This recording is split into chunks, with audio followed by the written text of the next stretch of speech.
안녕하세요. 제42회 장애인의 날을 맞이하여 장수군 노인장애인 복지관에서 장애인식 계승 캠페인을 진행합니다. 자, 그럼 장애인식 계승 캠페인 알면 쓸모있는 장애인 화장실 시작하겠습니다. 장애인의 날은 장애인들에 대한 이해를 깊게 하고자 제정된 날입니다. 그리고 장애인 인권헌장이 있는데요. 장애인들은 사회의 여러 가지 편견과 차별 대우 등 모든 사람과 마찬가지로 존엄한 인간임을 확인하기 위해 선포하였습니다.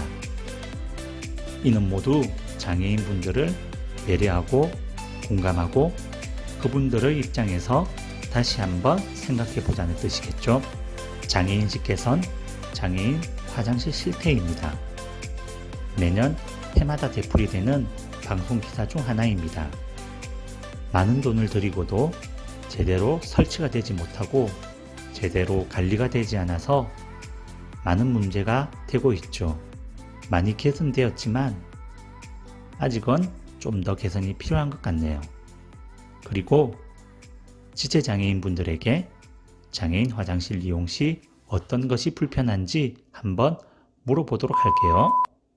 휠체어 장애인은 진입하는데 장애물이 없어야 되고요. 충분한 공간이 있어야 돼요.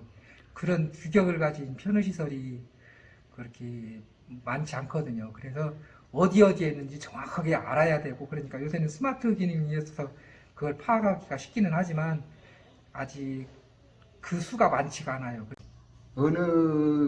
저기 가보면 우리 준증 장애인 화장실이 묵혀갖고 있어요. 한 번도 안 쓰고. 그래갖고 들어가려면 물건을 많이 싸갖고 들어가도 사용을 못하게 생겼어. 그런 데가 들어있어요. 그렇다면 올바른 장애인 화장실은 어떤 모습일까요? 네, 마땅히 이런 모습이어야 하지 않을까요? 휠체어가 움직이기 편한 공간, 휠체어에 앉아서도 씻기 편한 세면대, 그리고 안전시설들, 정말 사용하기 편리해 보입니다. 아는 만큼 보인다는 말이 있죠? 장애인 화장실도 아는 만큼 보이겠죠? 장애인 화장실 편의시설의 역할과 그 설치 규정에 대해 함께 알아보도록 하죠. 제일 먼저 장애인 화장실 표지판인데요. 첫 번째, 화장실 입구에 남녀 화장실이 있음을 그림과 글씨로 알려줍니다. 두 번째, 지체장애인에게 화장실이 있음을 그림으로 알려줍니다. 세 번째, 시각장애인에게 화장실이 있음을 점자로 알려줍니다. 네 번째, 남녀 구별할 수 있는 점자 표지판을 출입구 옆 벽면에 1.5m 높이에 부착하여야 합니다. 다음은 장애인 화장실 출입문에 대해 살펴볼게요. 첫 번째, 장애인 화장실 출입문은 모든 장애인 분들이 쉽게 이용할 수 있도록 자동문이나 미닫이 문으로 되어 있습니다. 휠체어를 탄 장애인 분들이 문을 앞으로 밀거나 뒤로 당겨서 들어가기란 보통 어려운 문제가 아니니까요. 두 번째, 사용 중에는 여기에 빨간불이 들어와 사람이 있음을 알려줍니다. 세 번째, 출입문 폭은 휠체어가 충분히 들어갈 수 있을 정도로 최소 90cm 이상 되어야 합니다. 다음은 장애인 화장실 바닥을 살펴볼게요. 첫 번째, 장애인 화장실에는 이용이 편리하게 문턱이 없어야겠죠. 문턱이 있으면 휠체어를 타시는 분들이 쉽게 들어오거나 나갈 수 없겠죠. 두 번째, 바닥은 물에 젖어도 미끄럽지 않은 재질을 사용하여야 합니다. 화장실 특성상 물이 많을 수 있고 물이 있으면 미끄러워서 다칠 수 있겠죠. 이번엔 장애인 화장실 양변기 편의시설에 대해 살펴보도록 할게요. 첫 번째, 양변기 주변은 휠체어가 회전할 수 있는 충분한 공간이 필요합니다. 두 번째, 양변기 뒤쪽에는 등받이가 있어야 합니다. 장애가 있으신 분들이 편하게 기댈 수 있겠죠. 셋째, 양변기 좌대 높이는 40cm 이상 45cm 이하로 설치하여야 합니다. 네 번째, 양변기 양옆에는 수직, 수평, 손잡이인 안전바를 설치하도록 의무화되어 있어요. 장애인들이 휠체어에서 안전하게 옮겨 앉을 수 있고 또 화장실 내에서 이동도 편할 수 있겠죠.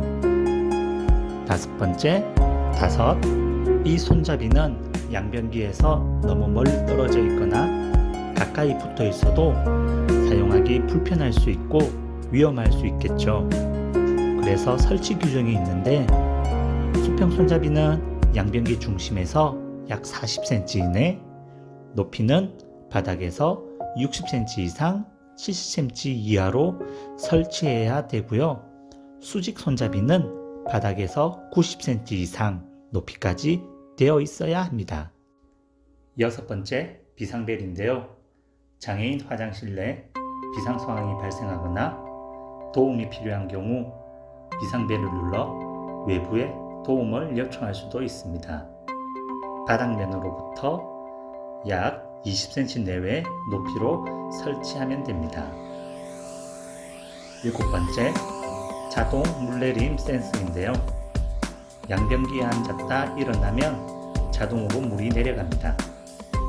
몸이 불편한 지체장애인들에게도 시각장애인들에게도 참 편리하겠죠. 다음으로 장애인 화장실 편의시설 중 세면대를 살펴볼게요. 첫 번째, 세면대 높이는 비장애인들이 사용하는 세면대보다 조금 낮습니다. 휠체어에 앉아서도 편하게 손을 씻을 수 있어야 하기 때문이겠죠. 두 번째, 간혹 이렇게 세면대 다리가 있는 곳이 있는데 휠체어를 타고 있는 분들이 이 부분 때문에 사용하기가 어려울 수 있어요. 세 번째, 수전에 냉수, 온수, 점자 표시가 부착되어 있어야 합니다. 시각장애인 분들이 냉수, 온수 방향을 점자 표시로 손으로 만져보면서 쉽게 구분할 수 있기 때문이죠. 네 번째, 마지막으로 장애인 화장실 편의시설 거울입니다. 장애인 화장실 거울은 이렇게 15도 정도 기울어져 있습니다. 휠체어를 타신 장애인분들은 비장애인에 비해 상대적으로 시야가 낮을 수밖에 없어요. 그래서 일반 거울로 전신을 보기는 어렵기 때문에 이렇게 기울어져 있으면 휠체어에 앉아서도 자신의 전신 모습을 확인하고 단정하게 고칠 수 있기 때문이죠. 이렇게 장애인 화장실 편의시설과 설치 규정에 대해 함께 알아보았는데요. 장애인들은 장애인이기 이전에 우리의 가족이고 친구이고 이웃입니다. 비용이 조금 많이 들고 넓은 공간이 필요하지만 타인의 도움 없이 그들의 자주성을 살릴 수 있는 방법이 있다면 마땅히 해야 한다고 생각합니다. 그리고 당연히 인간으로서 가져야 할 권리입니다. 세상은 혼자 사는 것이 아니라 서로 공생하며 살아가야 하는 것이니까요. 이번 장애인식 개선 캠페인을 통해 장애인도 자기 삶의 주인으로 살아가는 사람다움과 장애인도 살만하고 장애인과 더불어 살아가는 사회다움을 다시 한번 생각해보는 시간이었으면 좋겠습니다. 감사합니다.